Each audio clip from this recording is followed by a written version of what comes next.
to show up and show out for the pretty much her fans down there in Dallas. Well, I'm telling you right now, they didn't waste no time today because they remembered that game and they came out ready to play. Now, real quick before we get into the game, I want to give a big shout out to Billy D. Man, your son hit me up. He said you watch the channel every single day. So I want to give a shout out to you, Billy D, dog. Thanks for showing love. Now, we got to talk about Caitlin Clark. Caitlin Clark.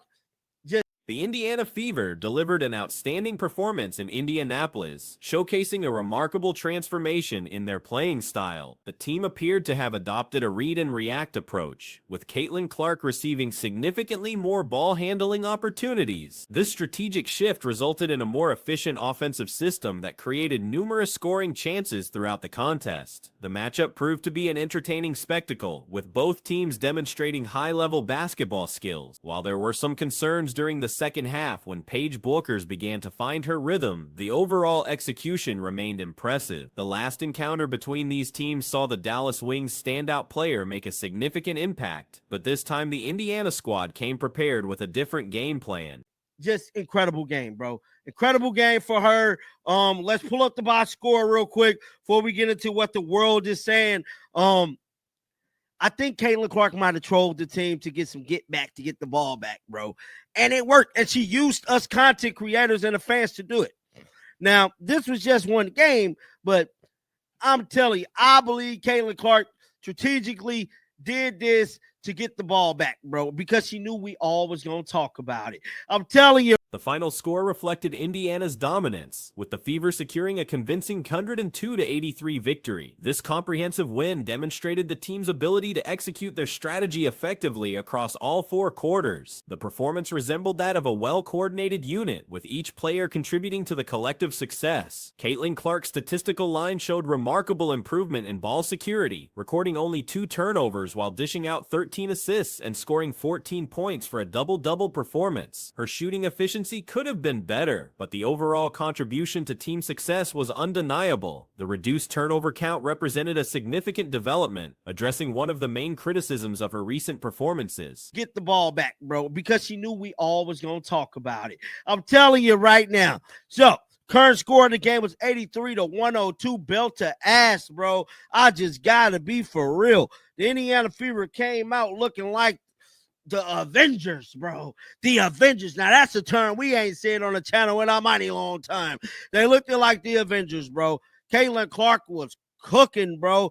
She had 13 damn assists, double, CC, 14 points. I would have liked to see her shoot. Several teammates stepped up with notable contributions. Kelsey Mitchell led the scoring with 23 points and 4 rebounds, while Natasha Howard added 18 points and 2 rebounds. Leah Boston contributed 17 points, 3 rebounds, and 3 assists. Sophie Cunningham continued her strong recent form with 13 points, 3 rebounds, and 5 assists, demonstrating consistent three-point shooting and defensive activity. Lexi Hull provided valuable minutes with 14 points, 7 rebounds, and 4 assists, rounding out a balanced scoring attack. The team's collective effort resulted in solid numbers across the board, with multiple players reaching double figures in scoring. Assists, double, CC, 14 points. I would have liked to see her shoot a little better, but overall, I cannot complain. I believe Caitlin Clark only had 2 turnovers this game, which is major in itself.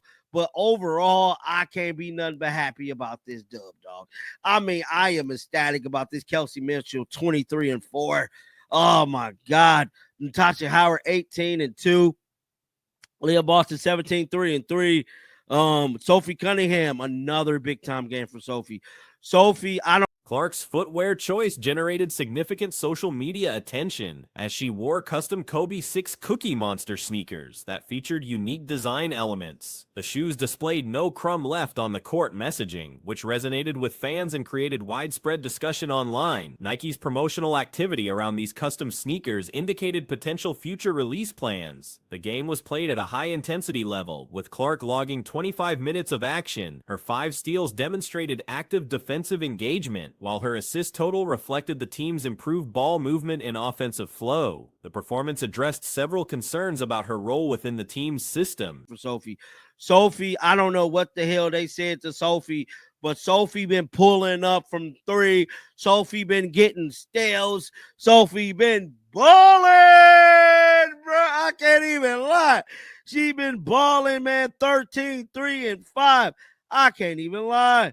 And then, Michaela Tempsey, KK, balling 14, 7, and 4. Bro, these are solid numbers, overall team effort. But like I said, I would have liked to see Caitlin shoot a little better. Paige Bueckers finished with 21 points, 4 assists, and 2 steals in the loss, showing her continued development as a premier player. The comparison between the two players highlighted different systemic approaches, with each operating within distinct offensive frameworks designed around their specific skill sets. The defensive intensity throughout the game was notable, with both teams applying consistent pressure. Clark's ability to maintain low turnover numbers while facing aggressive defensive schemes demonstrated improved decision-making under pressure. Said I would have liked to see Caitlin shoot a little better, but overall, I cannot be mad. Hashtag double-double, hashtag 10 points, hashtag Cookie Monster. Kayla Clark did have on the Cookie Monster Kobe PEs, bro, which was nasty. Everybody was talking. I damn near made a video about it before the game, bro. I mean, she broke the internet with them shoes. Everybody knew she was going to come out gunslinging. She played 25 minutes, like I stated. She only had 2 turnovers, bro. 2 turnovers, which is good. For her to have the ball back in her Kelsey Mitchell's 20 points, 4 rebounds, and 3 assists provided crucial secondary scoring, while her shooting efficiency helped stretch the defense. The veteran guard's performance complemented Clark's playmaking abilities effectively. Post-game reactions emphasized the team's improved chemistry and execution. Sophie Cunningham's comments about the fan support reflected the positive atmosphere surrounding the program's recent development. Her assertion about having the best fans in the league generated discussion about the growing support base. Had the ball back in her hand for that first half. Shows me that she's been working on it, man. We know everybody was nitpicking at Caitlin Clark about the turnovers, about her possibly having the ball back, but overall, you know what I'm saying. Some people gonna say that Paige is better than Caitlin, and Caitlin is dealing with a lot. See, Paige offense is made for her. You know what I'm saying? Like they designed. The victory represented more than just a single game result, as it demonstrated the team's potential when operating with proper ball movement and defined roles. The coaching staff's adjustments appeared to unlock better offensive efficiency while maintaining defensive intensity. The systemic differences between the two teams became apparent through their contrasting approaches to player utilization. Each organization's strategy reflected their understanding of how to maximize their primary talents within their respective frameworks. You know what I'm saying? Like they designed that for her. Caitlin offense hasn't been designed for her. But there was some drama in this one, which we'll talk about probably in another video. I ain't gonna let the thieves get it, man. You gotta find it, bro. But it was a little drama here. But it said Caitlin Clark at 24 minutes of that ass kicking, bro. 14, 13, and 5, bro. Caitlin Clark was ecstatic, bro. Yeah. Overall, solid game between the two. Paige Bueckers had 21 points. The performance levels displayed suggested both teams are capable of competing at the highest level when executing their game plans effectively. The individual matchups created compelling viewing while highlighting the depth of talent in the league. The footwear attention extended beyond the game itself, with significant online engagement around the custom design elements. The marketing implications of such collaborations demonstrate the growing commercial interest in player-specific merchandise. The statistical comparison between the two featured players showed different strengths and approaches, with each excelling within their team's particular system. The contextual factors surrounding their respective situations provided important perspective for evaluating their contributions. This mainly because it is something that, we need to talk about it. It needs to be talked about because you've now got Angel Reese coming out and saying this.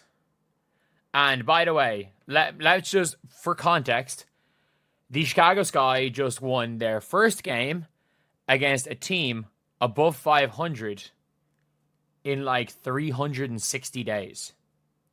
The team's collective celebration and energy suggested a significant morale boost from the comprehensive victory. The way multiple players contributed to the success indicated improved team chemistry and understanding of their roles within the system. The defensive statistics revealed active engagement from multiple players, with steals and defensive stops creating transition opportunities. This two-way performance contributed significantly to the final margin of victory. 360 days.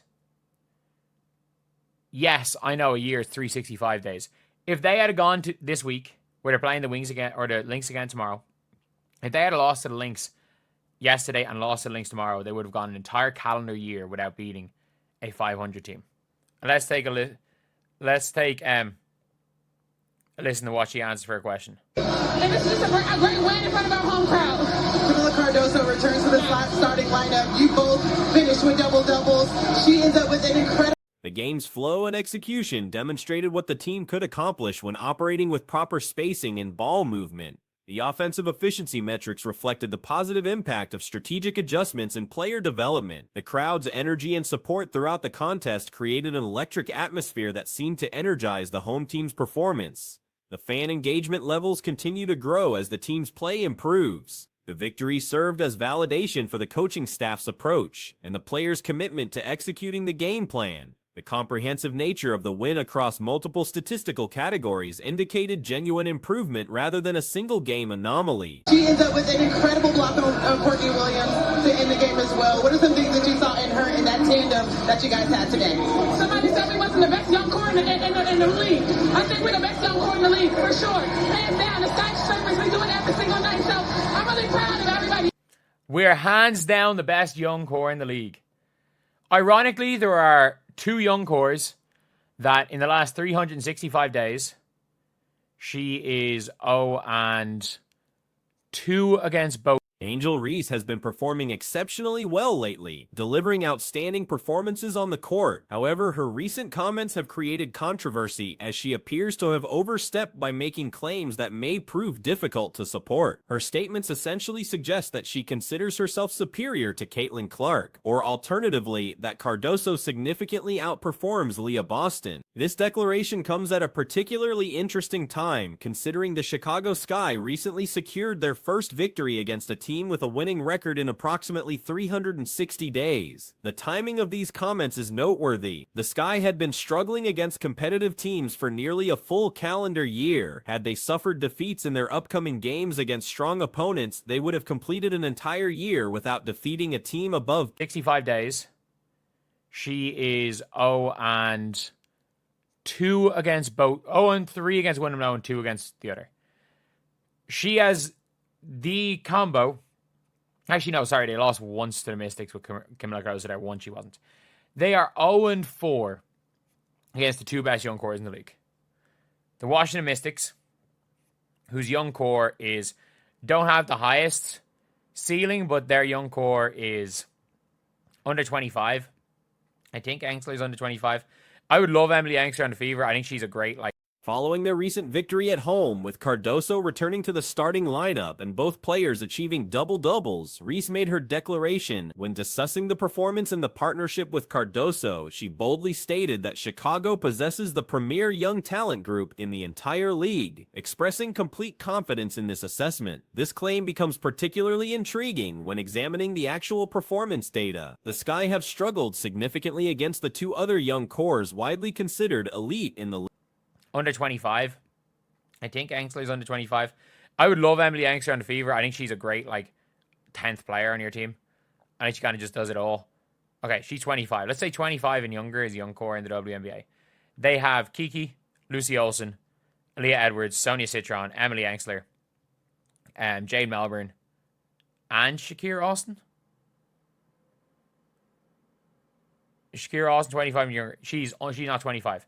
So under 25, they have Shakira Austin, Jade Melbourne, Sonia Citron, Aaliyah Edwards, Lucy Olsen, and Kiki. Historical performance data reveals additional context. Throughout last season, with both Angel and Camila playing together, Chicago managed victories against only 2 teams with winning records during the entire campaign. When they did defeat competitive teams, it occurred when those opponents were struggling early in the season. Over 2 complete seasons with both players active, Chicago has accumulated merely 3 wins against teams with winning records. They defeated Las Vegas once and Seattle once during this period. In contrast, Indiana has already matched this achievement in the current season alone, with victories over Atlanta, Seattle, and New York, while featuring their young core led by Caitlin Clark. The statistical comparison becomes even more revealing when considering games played. Clark has participated in 11 games this season, while Cardoso and Reese have played together in over 40 contests across their partnership. They have Shakira Austin, Jade Melbourne, Sonia Citron, Aaliyah Edwards, Lucy Olsen, and Kiki Iriafen. So basically, the entire team, other than Brittany Sykes, is their young core. Brittany Sykes and Dolson, who's been so bad this year. And still, I mean, it's a crazy thing saying you're better than them, but you want to know what's an even crazier thing? Even crazier. There is a young core that are the 2 best players on a 6 seed. I mean this when I say this. The Chicago Sky are the 10th seed. Despite these performance disparities, Reese's confidence remains admirable. Her recent strong play has been undeniable, though previous controversial statements and social media activity have raised questions about her approach to competition and media relations. The partnership between the 2 Sky players presents interesting dynamics. Both possess significant size and potential, yet questions persist about whether they maximize each other's strengths or might achieve greater success in different situations. Their combined value could potentially yield substantial returns in trades, possibly securing all-star caliber players or high draft picks. I mean this when I say this. The Chicago Sky are the 10th seed. They are They're 1 game off dropping to the 11th seed. They're 7-13. They finished last season with, again, Angel and Camilla together beat 2 teams above 500 for the entirety of the season. When they were above 500, yes, they did beat Caitlin Clark's Fever, but that was when the Fever sucked. They beat 2 teams that were, at the time they played, they beat 2. The assertion that Chicago possesses the league's best young core becomes questionable when examining their performance against established competition. While both players exceed the age of some competitors they claim superiority over, their team results don't support such bold declarations. Future roster additions, such as potential contributions from Aisha Shiva next season, might strengthen their position. However, current evidence suggests their young core, while competitive, falls short of the elite level claimed. At the time they played, they beat 2 teams above 500 in a year. They beat the Vegas Aces once, and they beat the Seattle Storm once, with the 2 of them playing. So, in 2 seasons with the 2 of them playing, they have 3 wins over 500 teams. The Indiana Fever have beaten the Dream, Storm, and Liberty just this season with Caitlin Clark, with their young core. They have equally as many wins over plus 500 teams.